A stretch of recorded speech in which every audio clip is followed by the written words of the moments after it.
the idea of the Solar Trust Fund, it gives us the ability to help individual families receive passive income and to identify projects and communities that are determined by our members to be of value and fund those projects.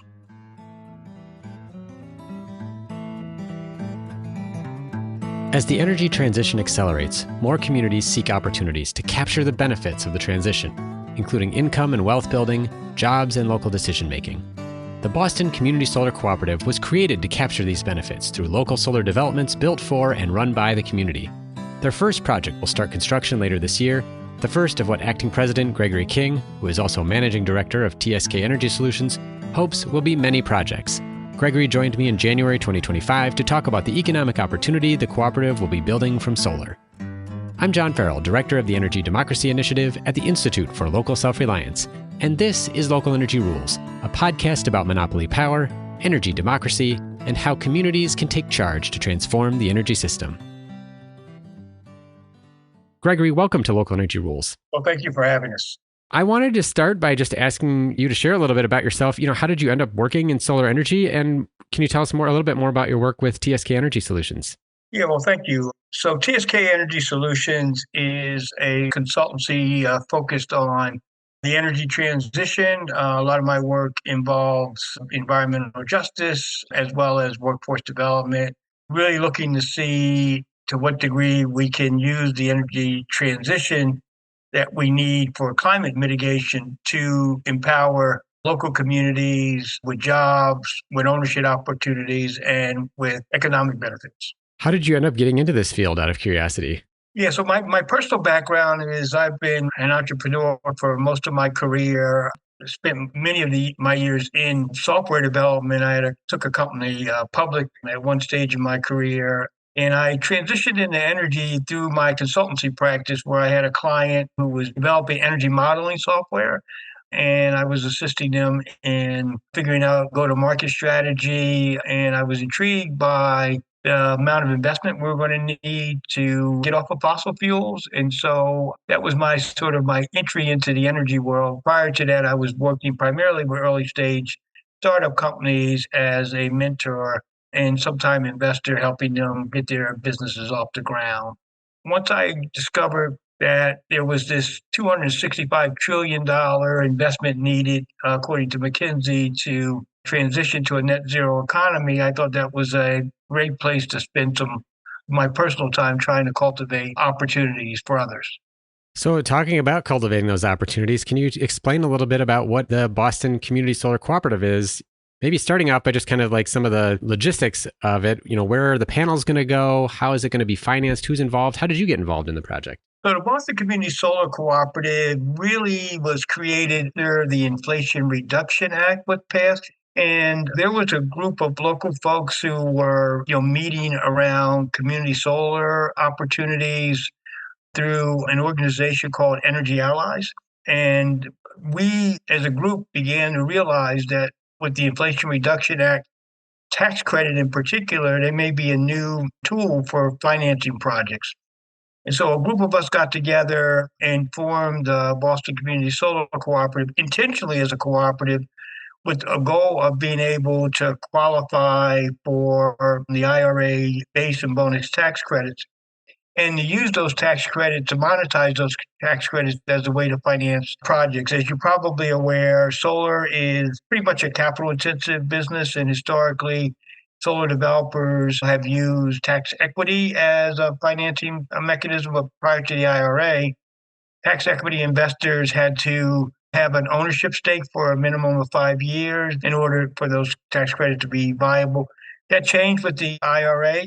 There are now tax credit exchanges like Crux Capital, where developers can go and sell their tax credits they've received from the IRS on an open marketplace. And, typically those credits now are getting anywhere from 89 to 92 cents a dollar. And the people that are buying them are largely corporations with large profits that are looking to, minimize their tax burden. That's amazing that there's already like an open market for exchanging tax credits, because I feel like most of my life in this world examining policies and opportunities around community energy has been defined by this trick of creating legal structures for projects that allows those previously not exchangeable tax credits to be used by these projects. So what a great opportunity that that's now possible. So the project is going to be, it's on a food co-op, right? Is where the solar panels are going to go. Could you talk a little bit more about that? Yeah. So let me sort of just take a step back and talk a little bit about, kind of the vision of the Boston Community Solar Cooperative. So at the cooperative, we believe in a future powered by the sun and owned by the community. And when I say that, what we're really trying to do is to create a solar development entity that benefits our members and subscribers and that delivers economic benefits in the form of passive income, as well as reducing energy burdens. And so our vision and goal is to develop multiple projects in four targeted communities in Boston specifically, which is Jamaica Plain, Roxbury, Mattapan, and Roxbury. And these are primarily EJ communities that have been would be defined as historically underinvestment. A good percentage of the population of these communities are Afro Americans or immigrants. So we're looking to provide membership opportunities for regular folks to be able to essentially receive income every day the sun shines. And so our first project is at the Dorchester Food Co-op, which is a new retail grocery store focusing on healthy foods and is organized as a cooperative. And so one of our founders was involved in that project as an architect and talked to the board about the opportunity for them to reduce their energy burden. As you can appreciate, grocery store has refrigeration loads, so typically their electric bills are higher than other types of businesses. And so, in this particular case, the food co-op has signed what we call a purchase power agreement with the co-op, and they will be buying the energy from that we generate at a 20% discount. And we use that income that we're earning through the sale of electricity to obviously pay our bills with a goal of really trying to operate as efficiently as possible so there's passive income or profit sharing for our co-op members. So we're actively engaged now in pursuing other projects across the city. So I'm pleased to say we have had a good response. We're in discussions with a lot of different mission-driven organizations around the city, in the affordable housing space, in our faith-based organizations, and some of our basic services like grocery stores, et cetera. So again, our plan is to develop as much solar as possible. We need a lot of solar energy to decarbonize buildings, transportation, and power generation. And so we think the timing of our entry into the market is ideal because here in Massachusetts, we passed a law in 2021 mandating certain climate goals, which is driving the growth of renewable energy assets across the state. Can you talk a little bit about how the community solar project will help people sort of access solar energy who otherwise, maybe they're a renter, they don't have a sunny rooftop? And I guess in particular, you kind of referenced this already, but maybe explain a little bit more how the cooperative structure makes the relationship between the participants different than like a typical community solar project, just for folks' benefit. And a lot of times the like community solar projects that we've seen in Minnesota, for example, and in other places, it's a third party company that owns the solar array. I might sign up as a subscriber, I'll be called. I'll get a discount on my bill, but I don't get to have any decision-making power in that relationship. I'm just a customer, almost the same way that I'm a customer to the utility. It's just that I'm buying power maybe from a solar array that's kind of closer to my home. Maybe you could describe a little bit more about the difference between those kind of projects? Community Solar 1.0 has historically a system where there's a central solar array located somewhere on the grid, and energy consumers can subscribe to receive power from that array, typically at a discount anywhere from 5 to 10%, and sort of meet their clean energy goals through that particular mechanism. We call our model Community Solar 2.0 because what we're doing is we're adding community ownership. So rather than a third party, privately held for profit organization owning the array, our members own the array. And so we have three kinds of members today. We have subscribers. So when you become a subscriber, you become a member in a cooperative. We have workers who can earn a share. They're paid to perform services for the co-op, but they also are earning ownership shares. And by the way, those shares are issued in the form of stock. and that stock can be passed down to relatives, et cetera. It's a tangible ownership arrangement.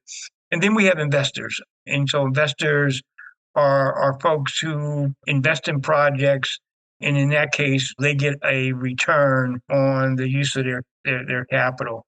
And so we created this with the idea of making certain that not only are we providing an economic benefit in the form of profit sharing or passive income generation, we're also enabling the members to decide where we source projects, who we hire to develop the project itself, and what other community benefits. So, one thing that we are currently working on is standing up a solar trust fund that would essentially receive income from the sale of electricity and put that into a trust that then the members can vote to use for perhaps support, like a renovation of a playground or maybe decarbonizing, a recreation center. So we are really very much focused on wanting to use the power of the sun and this particular model to empower communities and to make communities more sustainable. So between the mechanisms we've created for ownership and then the idea of the solar trust fund, it gives us the ability to help individual families receive passive income. And it also gives us the ability to identify projects and communities that are determined by our members to be of value and fund those projects.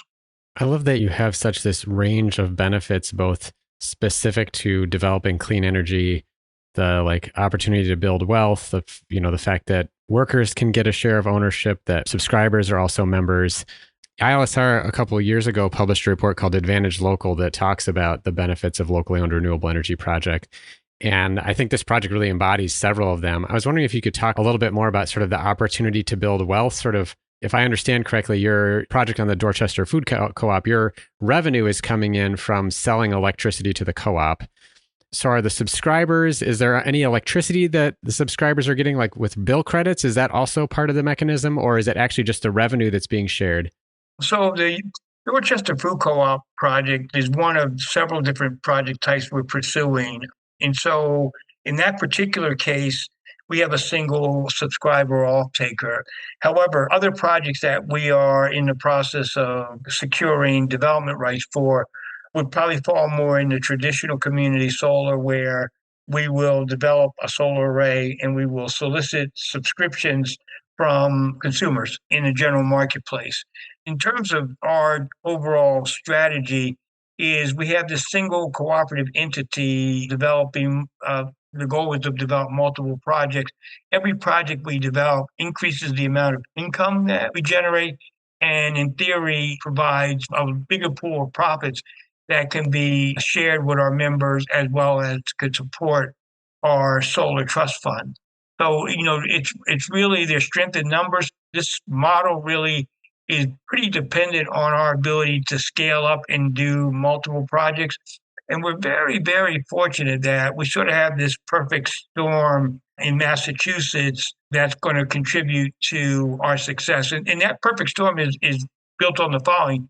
Over the last 15 years, we've had about 15 gigawatts of solar capacity developed around the state. Only 2% has gone to a low income off taker or subscriber. And so our state has recently supported a number of initiatives to try to break through some of those the barriers that have existed. One is it's competed for a solar for all from the EPA grant. So we have $156 million that was awarded to Massachusetts to support solar development in low incomes. And in the program design of that program, there is a specific allocation for community-owned solar because access to capital, remains still one of our challenges. I mean, I'll give you an example. In trying to get financing for our project with the Dorchester Food Co-op, we ran into the reality that the food co-op itself is only a 1 year old entity. Traditional bankers typically like to see financial statements from the off-taker that would be a few years, 2 or 3 years. And because they didn't have that, we ended up having to do some credit enhancement through some grants to help support the financing of that project. And so that's one of the challenges in terms of just low income programs, and one of the reasons why, there's been such a small percentage of solar allocated. So developers have had challenges getting financing for projects that go into low income communities that have high energy burdens who struggle paying their bills. And so we have the Solar for All program in Massachusetts. We also have just approved a bunch of reforms that improve the local incentive program, which is called SMART. It's the statewide energy, solar energy program, which provides incentives, typically in the form of kilowatt hour incentives. And so we have some new, more attractive incentives that have been specifically targeted to do smaller and mid-sized projects in the built environment. And so those are going to be very helpful. And then two other things that have happened here that are, I think, relatively unique is back in November, we passed a new climate bill with solar permitting and permitting reforms that I think will be very helpful to help streamline the ability for projects to get, permitted and built. And then lastly, we also have something called the electric sector modernization plans here, which have been approved by the Department of Public Utility. Their plans involve millions, actually billions of dollars of investment in grid infrastructure, because one of the other challenges that we have in densely populated urban communities are the fact that the grid itself is pretty congested, and getting an interconnect into that grid can be very challenging, can trigger an upgrade. So there's going to be funds, ratepayer funds, that are going to be used generically to sort of identify where those congested areas are, and to invest in new substation upgrades, some energy storage assets, and some distribution of DER related investments that are going to help, again, projects in these densely populated urban underserved communities become more viable, because we're not going to trigger a system upgrade in the process.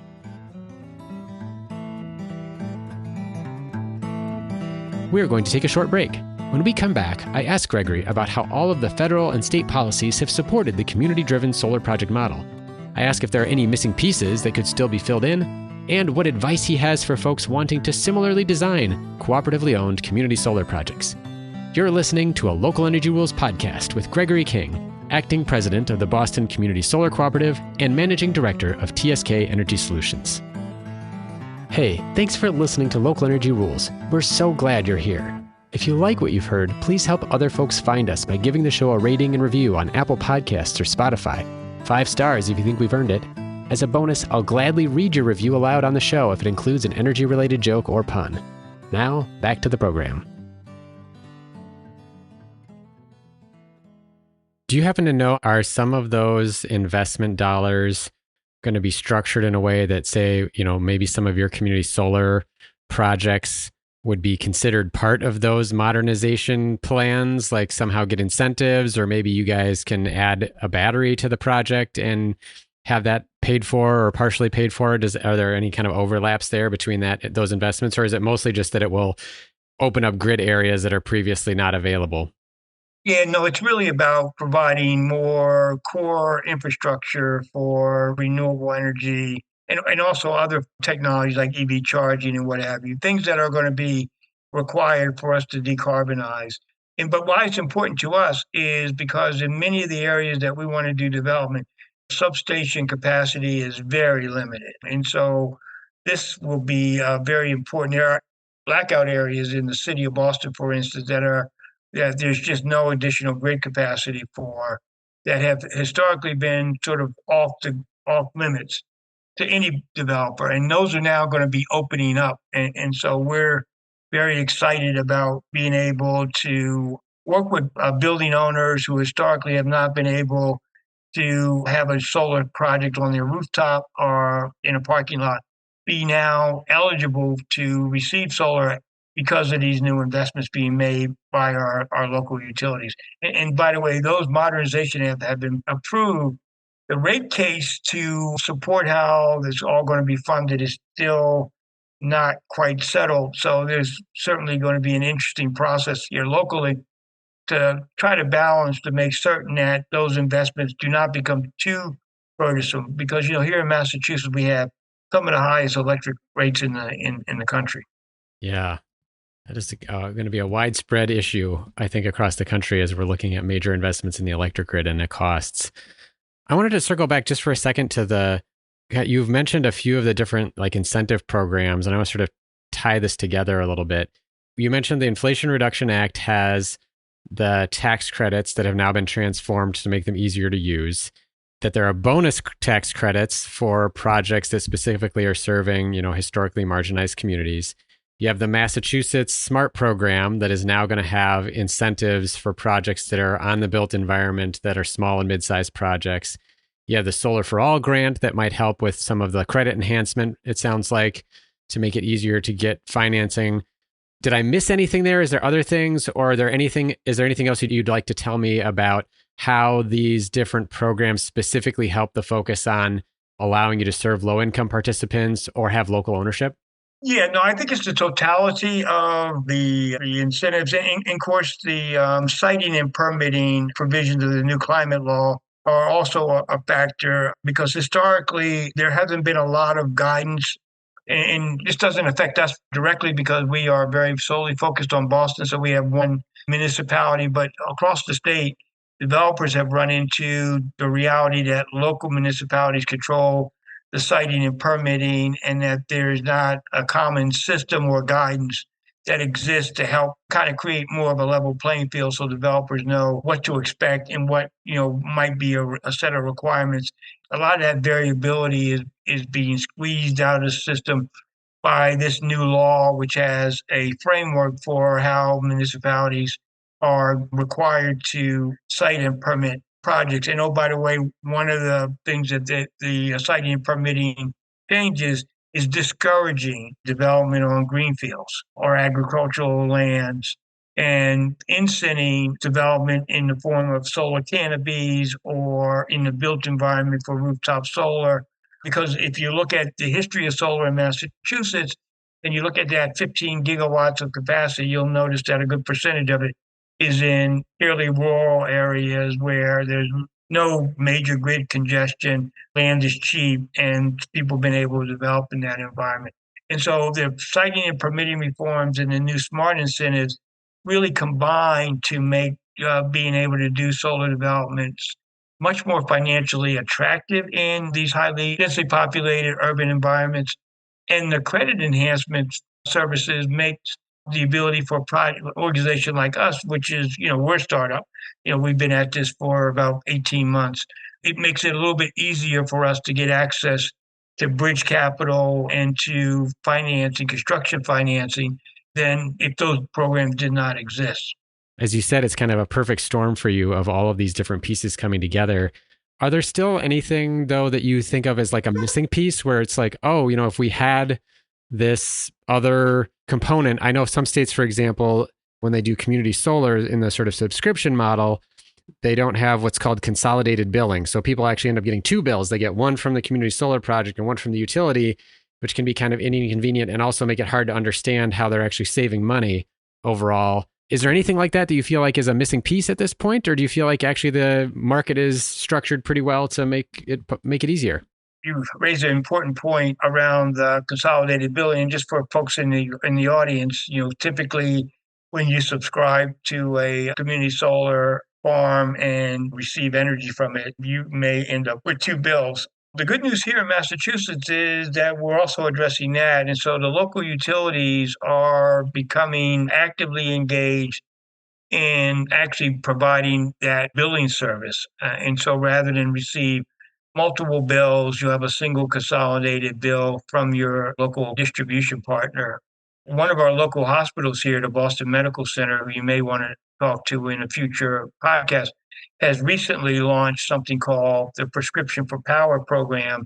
And this is a program where they, as a hospital, have rooftop solar generation. And because they're a social safety net hospital, they are taking their renewable energy credits and in partnership with the utility, they're crediting their low income customers who have dependency on reliable electric service can't be shut off. They might have dialysis machines or other critical equipment in their homes.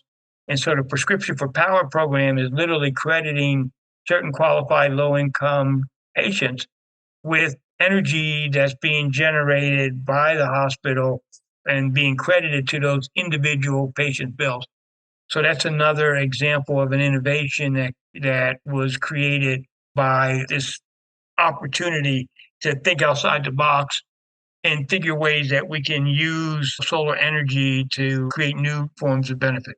That's amazing. I love that. The prescription for power and to make that connection. I think that's one of the things I've learned from folks who do a lot of advocacy around power shutoffs is that you don't know necessarily for a lot of people if they have these critical needs where maybe they have medical equipment that requires electricity. I mean, it's just crazy to me in general, the idea that you would shut off someone's electricity, that, that you could even participate in modern society without it. I mean, refrigeration, your cell phone, and the ability to communicate with people. But I think even more directly there to tie that in on the medical needs is it's terrific. I wanted to just ask you specifically, you've talked about so many of the kind of like supporting actors or supporting policies for your project. When I was looking at the news stories about this Dorchester Food Co-op project, which we'll link to on the show page, about a year ago, it mentioned that the project was kind of in pre-development. How is it progressing like right now? Like where are you at in the project development process? How soon will you be able to generate electricity if you're not already? We have run into an interesting challenge with the Dorchester Food Co-op project. The project itself is in a mixed-use affordable housing building. So think of a building that has affordable housing units on the top and then a food co-op, on the ground floor. And this is something we've learned the hard way in terms of our lease agreement. We have stumbled into a problem getting our lease agreement, which is an agreement between the co-op and the building owner that pays the building owner income for use of his roof. Of course, the building owner is different than the food co-op, which is a tenant. And so we have encountered some delays associated with securing consent from lien holders. So if you're familiar with affordable housing, typically there will be a number of different financing partners that have an ownership stake. And so unfortunately, we are just finally getting those consents secured, which is the thing we needed in order to, one, submit our application for the tax credits. And because of the nature of our project, because it's in an affordable housing complex, it qualifies for the 20% bonus credit. So we're looking at a 50% tax credit for the project. And by the way, this delay was unexpected because I didn't anticipate that if you're trying to give people money that they would actually drag their feet. But some of the lien holders are organizations like Mass Development, which is a quasi-state development entity, and trying to get a small transaction through that organization is quite challenging. But we're at the tail end of sorting that out, and we hope to start construction on the array sometime in the March timeframe. Everything's ready. We have all the financing. Everything we need is all in place. We're just, and you can imagine the frustration of encountering a situation that none of us would have anticipated that we'd have difficulty giving someone money. But here we are. That's so funny. Just out of curiosity, do you anticipate having members among the residents in that housing development as well as having the solar panels on the roof? For other projects in that community, the answer is yes. We are talking to the Boston Housing Authority, for instance, that has some property. We actually have a grant application that we submitted jointly with the Boston Housing Authority for two of their properties where, because in the case of a public housing authority, they are the owners of the electric bill as opposed to their tenant. So there's an incentive on their part to reduce the energy burden of their tenants while also providing an opportunity for their tenants to get involved as members of the cooperative. One of our general missions are we are trying to, I call it metering the number of members we have because we're trying to make certain that we have local community representation for every project we're doing. And so as we add projects, we're going to be growing the size of our member. We also want to make sure that we're guaranteeing that income from the array based on the financials of the project. And so that's one of the dynamics for our growth is we want to grow the number of projects, generate increasing amount of electricity, and extend those benefits that we've been talking about to more and more families across the city of Boston. I think you already answered my next question, so I'm going to jump ahead and I guess just ask you, like, what advice do you have for people who are trying to do community-owned community solar? Who or what has helped you? Do you have suggestions about? We've talked about a lot of the policies that have been supportive. I don't know if there's any in particular that you'd say, if you're in a different state, get them to adopt this. Or is there anything else kind of needed in terms of relationships or other expertise that you think has been particularly helpful in being able to develop these projects and this concept of community owned and cooperatively owned community solar? We're here and available for any of your listeners. If there's folks out there who want to learn more about how to create a solar cooperative, we are actively sharing our bylaws and we're available to consult at no charge with other organizations that might be considering in solar. So there's one organization, national organization that we're a member of called the People Solar Energy Fund, or PSEF. And PSEP is both a lending organization as well as offer some technical assistance. Now, in our case, we're pretty fortunate that we have some members like myself and a few other members who had some pretty deep knowledge of solar and solar policy and in financing and tax credits. So kind of the secret sauce to making all this work is, you do need to have someone who kind of understands solar development 101. We, by the way, quarterly offer something called We Got the Power Workshop. These are workshops open to the public where we talk about solar development, what are the components of it, how do you get organized to make it happen? Because again, our goal is to see as much of the renewable energy we need for the energy transition be community owned. I refer to it as a movement that empowers communities to embrace clean energy and it provides additional benefits because they can own the asset and determine who works in projects and where projects get deployed and what kind of projects a solar trust fund could make. And so I could say that PSEF has been helpful to us. I think they're a good organization. If I was in a different place in terms of just starting out and wanting to do this, I probably would make them my first call because they do have a good technical assistance program. They have training. There's a current cohort going on right now of communities from across the country that are learning about cooperative ownership. So they've been helpful. And then, we're members of the Solar Energy Business Association here locally, called CBANE. And members of CBANE have been very helpful to us as far as, kind of looking over our shoulder. We've shared some solar designs using tools like Helioscope and some financial modeling with other more experienced developers. And they've been very helpful in pointing us and giving us some feedback. And we appreciate that because we're a startup. We want to be very community centric. We're a flat organization. We make all of our decisions as a group. So there's really little or no hierarchy. We do have a board defined by our bylaws, but our goal really is to educate people about solar energy, about the fact that solar energy pays for itself over time, that they can really own it, that can actually get the real benefit of it. So we're super pleased about the amount of support that we've gotten.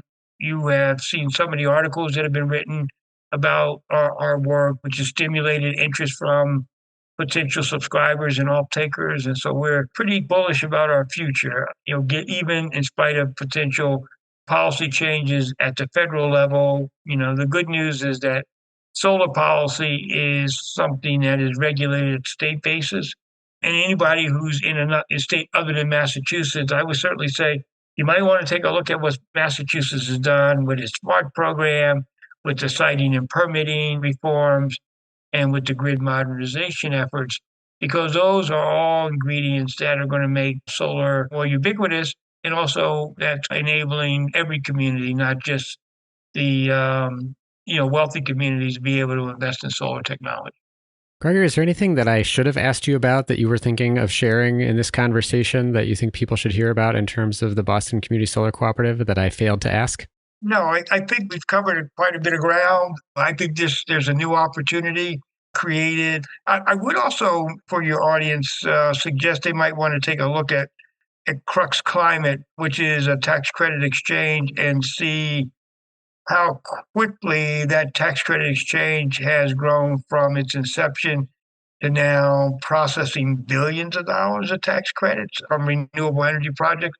And being able to monetize those credits is really it's a game changer, because imagine taking 50% of your development costs and being able to sell those credits on the market and get cash and not have to have an owner of the asset be your partner. So this is what really is the secret that created the opportunity that we see. And we're out evangelizing the reality that this system exists.